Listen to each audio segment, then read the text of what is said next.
experiencing. You're going to say, what's going on? Just don't be worried. Don't be frightened. Don't go take no Pepto-Bismol neither. Just go on and let it take its course. Let it go on and do its due process, because it's coming out tonight. That's what the Holy Ghost told me to tell you tonight. It's coming out tonight. You're going to be set free tonight, because you didn't open up the door. You didn't say, God, I need you to tap into my bloodline. I need you to deliver me in my bloodline.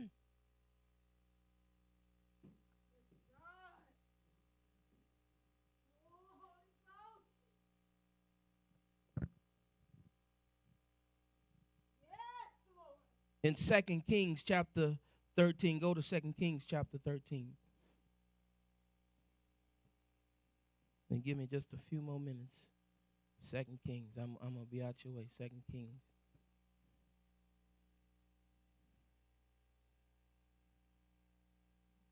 Second Kings chapter 13.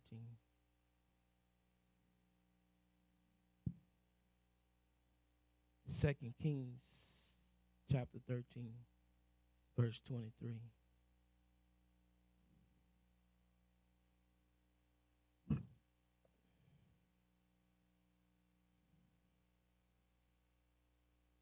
You have it, say amen. Reading from the King James, it says, and the Lord was gracious unto them, and had compassion on them, and had respect unto them. Because of his covenant with Abraham, Isaac, and Jacob, he would not destroy them, neither cast he them from his what? Presence as yet.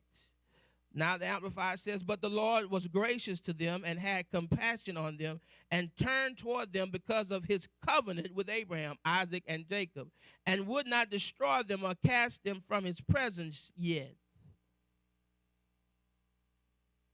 See, that's why you and I see Jesus had, because we have a covenant. Because Jesus made a new covenant, we were able to do the things that we were doing, and he didn't cast us out of his presence because of the covenant. Because every time Satan tried to come against and say, oh, you got to get him, and you got to get her, because see, she violating. But every time that Satan would go and say that, all Jesus would do is just raise up, show him the blood. Don't even pay attention to what he's saying. It's covered. She got a blood transfusion tonight.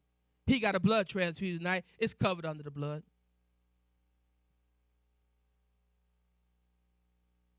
We got to take advantage of what he's given us tonight.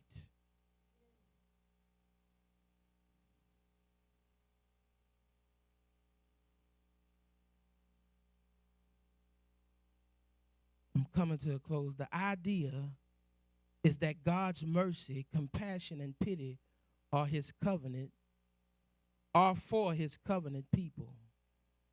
You have to understand, mercy moves God and causes him to act on our behalf. This is why I say that deliverance from all our enemies is central to this new covenant of mercy. God didn't just feel sorry for us. That's not compassion. God was moved by his mercy and did something about our situation. That's what you got to understand tonight. God was moved by his mercy and did something about our situation. It wasn't because nothing that you did, but he got tired of what Satan had been doing to you. And so tonight he said, I'm going to do something about it. Look at your neighbor and say, he doing something about it tonight. Yeah, he doing something tonight. I can get bold about it. He doing something about it tonight. I know devil been trying to beat me up upside my head and say the Lord ain't going to never do nothing, but the devil is a lie. I'm here. I'm telling the devil tonight, he doing something tonight. He doing something tonight. He doing something tonight. He moving tonight.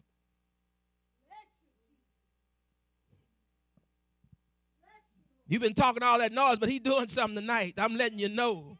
He doing something tonight. He doing something about my situation that I'm dealing with right now. He dealing with that thing that I've been crying all night about. He doing something about that thing that I've been praying for over the last 20 years. He doing something about it. Oh, you got to understand there's a difference between feeling sorry for someone and having mercy on someone. You can feel sorry for somebody and not do anything and say, I don't want to get involved. Have you ever said that? I've heard that not too long ago. I don't want to get involved. But I'm glad about it tonight that ain't what Jesus said. I'm glad that God didn't say. I'm glad my daddy didn't say that tonight. My daddy said, I'm going to get involved. But you got to understand, but that's not how God works. God gets all in the way and involved in all of our messes. Come on, somebody. You got to understand, he said, I'm going to get up all in your mess tonight. I've come to get up in your mess. If you don't mind opening up, I come to get all up in your mess. I don't care how bad it stinks. I don't care what it looks like. I come to get all up in your mess tonight. If you're willing to open up your mouth and say, God, I need you to get all up in my mess. I need you to get all up in my mess. I got a bad attitude. I got a bad mouth. I got bad ways I need you to deal with. I need you to get all up in my mess tonight. He ain't one of them that say, I don't want to get in your business. I came to get into your business tonight. I came to get involved. I came to kick the door down and tell you that enough is enough. It's time for you to get yourself together so that I can bless you to become who I've called you to be.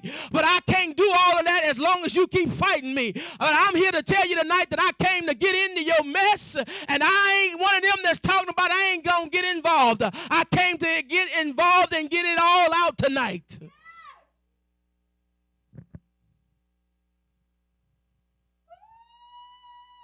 That's not how God works. God got all the way involved in our mess. When he saw his covenant people, the seed of Abraham, sick, bound, broken, controlled by religious leaders and taken advantage of, the covenant nature of God came into manifestation on behalf of the children of his covenant friend Abraham. God was moved to do something about their situation. And I'm here to tell you tonight as I close, he's still moving today to rescue and deliver us even right now. He sees our condition. He hears our groan.